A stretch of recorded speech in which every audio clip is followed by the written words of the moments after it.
Hey y'all. Well, we made it. This is halfway through the week. Coming into January. Old sun's about done for the day. Jordan and I have had a busy one. Rain and cold the last couple of days have kind of got us behind schedule. Got a lot of folks we need to catch up on. We called it a day a little bit ago. I'm here in what I thought was going to be my mulch pile a couple of years ago for those elderberries, but little did I know it turned into some terrific dirt, as mulch does over time. It's been out here about 2 years now. It was about yay high of mulch, and now we've got some homemade potting soil that you just can't beat. And Lord knew ahead of time that I was going to need it this year. I didn't. But you just keep plodding along. What I'm trying to get some of the bigger pieces out so it makes some soil.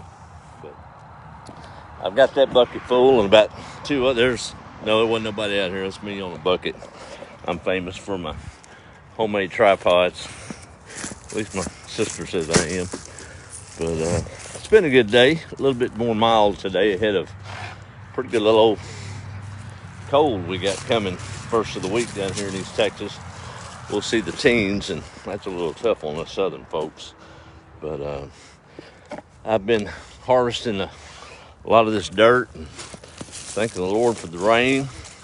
I've got tons of rainwater saved, and I need it for those 400 or 500 tomato and pepper plants I've got coming up in the hothouse in there. If it's cold and around here, then that house is hot, I can guarantee you. So it's a perfect place for some vegetables to get their start. But saw something this morning that just impressed me all day. Y'all know I look at the little things, and not sure what this was, but I guess I'm just a simpleton and take awe in God's creation and things. Doing a pull up in Laneville, that's outside of Mount Enterprise, population of 2 until I leave, then it's population of 1. No, good folks up that way. But I was leaving this pool, looked out across the pasture, and there was a cloud on the ground, literally, with little hints of red poking up every now and then. I was like, my goodness. Those of bird watchers will know it was a big old cloud of red-winged blackbirds. Just looked like poetry in motion, hundreds of them, as they gleaned the field that was brown for seeds on their journey, surely, up toward the north. Of course, they migrate down south in the winter, and I guess they know more than we do, and they're starting to make their way back up toward the northern part of the states. But I sat there a minute and actually stopped the truck and videoed it for myself, just as a reminder. There's an old boy a couple of thousand years ago, an old tax collector from Capernaum, and he was walking with the Creator, and he recorded the words right from the mouth, as a country boy would say, right from the horse's mouth, if you would. He said, why do we worry? You know, even the birds of the air don't worry about where their next meal's coming from, and they sure wasn't, were they? There's a big difference in planning and preparedness versus panic and reaction. And sometimes I forget that. I guess it's because those walls never knew panic in that house. Gardening and just having things to eat and on hand for later was a way of life. So I guess panic is a little foreign to me. Don't get me wrong, I'm all about planning and preparing for things to be, but I was thinking about them old birds. They probably don't even know it's an election year, or that there's a lot of doom and gloom going on Facebook, and little Johnny ran off with Susie, and they have no clue. They know who made them. They go to bed each night, get up and migrate a little further and eat what's on the way, because good Lord said he'd provide, and that's what they do. Us humans are a little different cat. We have to need to understand everything, don't we?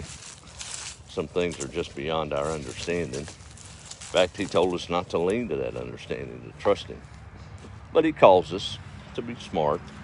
I think it's pretty prudent to store up some things for a short-term disaster, but grocery stores are surely full this evening. Folks didn't have this or didn't have that. There's an ice storm coming or a cold front coming. Supposed to do that because it's a Tuesday or just a random Thursday, aren't we? Oh, we live in a life of convenience, and that's okay. It's our lot. It's our walk. A couple of 100 years from now, we'll just be names and faces on stone and pictures on a wall. And something else will have taken over. There's a constant trust in him. That's how I see it. Heard a recounting of a little girl and a father was going to cross a raging river on a rickety bridge, and there was a little look of fear on the father's face, worried that the little girl would fall in on their journey across. So he asked the little girl to hold his hand while they went across the bridge, and the little girl, before they got started, refused, said, "No, Dad, you hold my hand." Perplexed, he said, "Well, what's the difference, baby?" She said, "Well, Daddy, if something scares me, I may let go of your hand. But if you hold my hand, I know I'll be safe because you won't let go." But that's something. That's how the good Lord is. Let him hold our hand. Because so oftentimes we let go of his because we see the waves are crashing and the turmoil around us, and we think we need to figure it out and get off the boat or run or store up a bunch of food or whatever we need to do. He said, "No, just hold to me. Hold to me. Be like the birds of the field." Them old Israelites, they kept moving, but they tried to store up a little manna when they was in the wilderness. It was full the next day because the good Lord knew he'd have some fresh provisions for them the next day. That's all we got right is this moment. Don't get me wrong, I'm not saying to live willy-nilly. You need to do a little planning, a little preparation, but do it because it's just that week's food stores. Learn how to grow a tomato and what it takes to put them up a little bit. Anyway, I just was impressed about those birds this morning.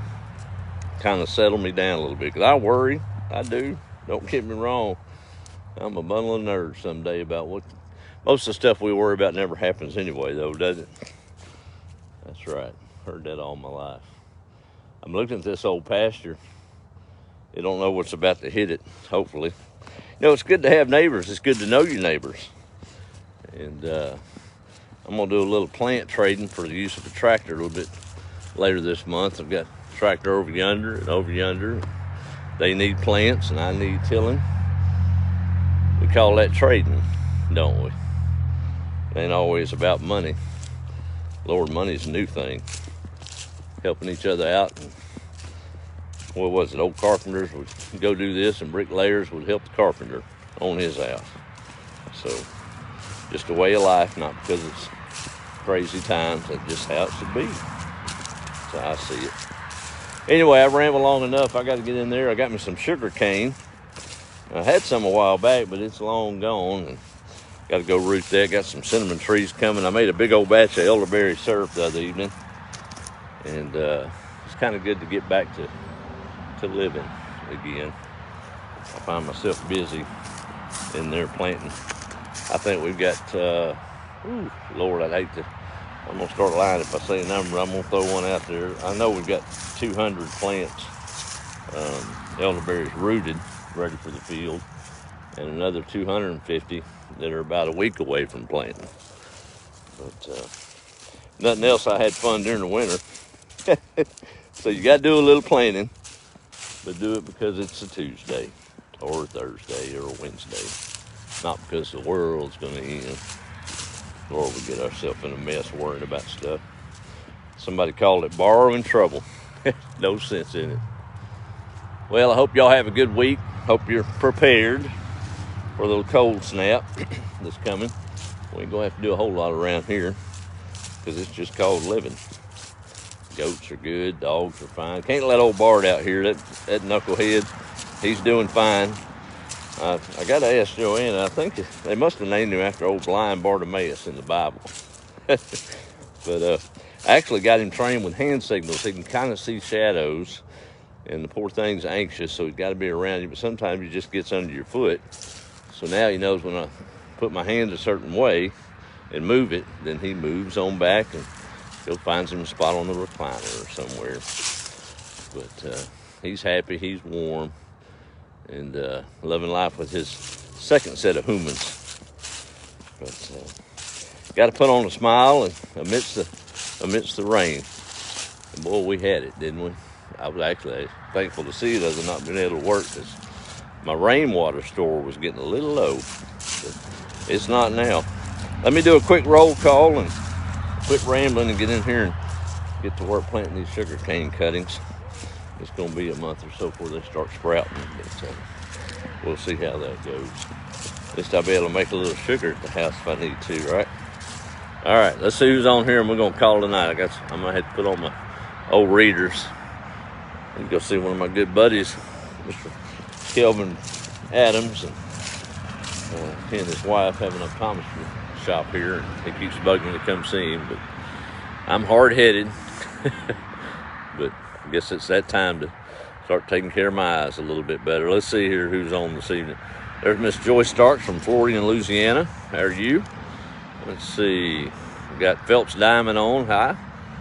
And Tanya's saying howdy. I think she's down on the coast of Galveston. Sure it's not too cold down there today. It don't take much to get cold off that water, though, I know.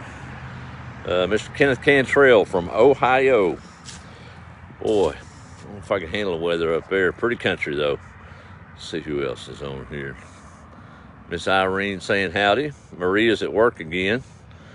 My good buddy Andrew. Blessings from Interlochen, Florida, he says. Aaron Wilson's watching from Wills Point, Texas. Linda's in the Texas Hill Country. Don Curry, always good to see me. Well, it's good to see you as well. And there's Miss Stephanie Brooks out Shirley Creek way. How are you, ma'am? Miss Jane Pratt saying Happy New Year back to you. Alexis Marintos, Happy New Year back to you, ma'am. And Helen Sizemore Lavelle, good to see you well. Elderberry syrup sounds delicious and healthy.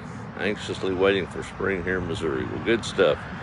Well, I'm ready for it, but I'm kind of not ready, because I know what kind of long days I'm going to be putting in, because that's prime time pool season and garden season. I wonder if the Lord meant it that way. He stretched out them days a little longer. How about that? He must have known I needed that. Oh, goodness. Back to them birds again. They ain't worried a bit. I guarantee you they're roosting right now with a belly full and hadn't even thought about what they're going to eat tomorrow at all, or who's president, or who got impeached. They just living life, hoping they get up in the morning and make on the journey. I think I'm going to follow that. Yeah, I'm going to do that too. Good night, y'all. Be the light. Be blessed.